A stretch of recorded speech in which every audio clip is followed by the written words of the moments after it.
السلام علیکم ورحمۃ اللہ وبرکاتہ۔ بچوں، آج ہم حرکت یعنی موشن اور حرکت کے اقسام اس کے بارے میں تھوڑے بہت معلومات حاصل کریں گے۔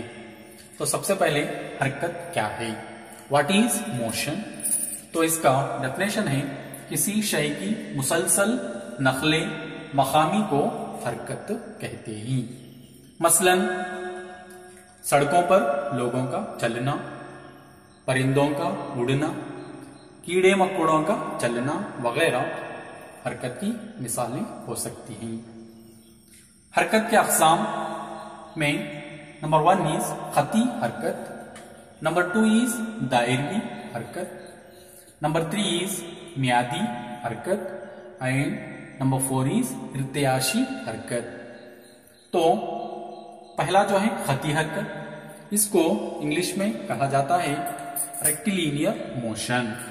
تو اس کا ڈیفینیشن یہ ہے وہ حرکت جس میں اجسام خط مستقیم میں حرکت کرتے ہیں۔ مثلا ناریل کے درخت سے ناریل کا گرنا، کسی ڈھلوان سطح سے کسی کا پھسلنا وغیرہ خطی حرکت کی مثالیں ہو سکتی ہیں۔ نمبر 2 دائری حرکت، اس کو انگلش میں کہا جاتا ہے سرکولر موشن۔ اس کی تعریف ہے وہ حرکت جس میں حرکت کی سمت یہ مستقل نقطے کے اطراف ہوتی ہے۔ اوکے، تو مثال کے طور پر فین کے پنکھوں کی حرکت اور کوہلو کے بیل کی حرکت، یہ مثالیں دائری حرکت کی ہو سکتی ہیں۔ نمبر 3 میادی حرکت، اس کو انگلش میں کہا جاتا ہے پیریوڈک موشن۔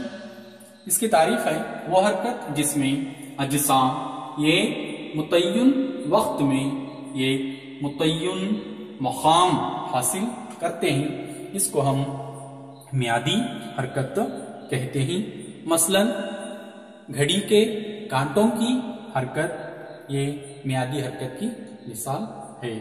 نمبر 4 از ارتعاشی حرکت، اس کو انگلش میں کہا جاتا ہے وائبریٹری موشن۔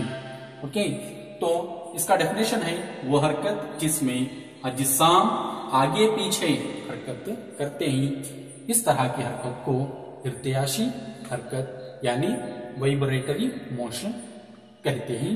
مثلا پینڈولم کی حرکت اور دیوار گیر گھڑی کے ریخاس کی حرکت۔ تو اس طرح سے بچوں آج ہم حرکت اور اس کے اقسام کے بارے میں معلومات حاصل کیے۔ شکریہ۔